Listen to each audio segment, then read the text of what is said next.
U Keresturském hotare burja napravila dosť škody, ale ona nezalapela všetky kultúry jednak.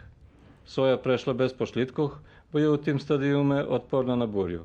Na druhých šacoch situácia všelijaka. Jest wielki, jest tak, że nie baš tak, a tak, że baš da jedna kukurica, alebo co bars povaljeni. A na vašich poľach?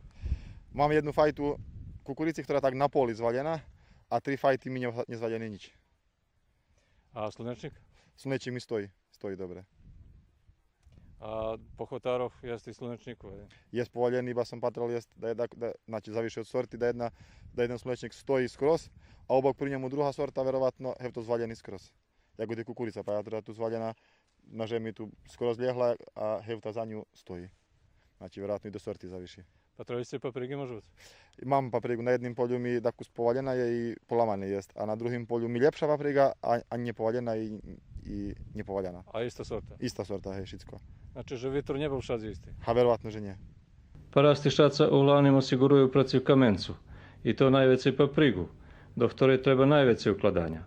A od buri ritko kto osiguruje pre veľa vyššiu premiju, ta pošlitki od tej buri ostanju u najväčším slučajoch nenaplaceni.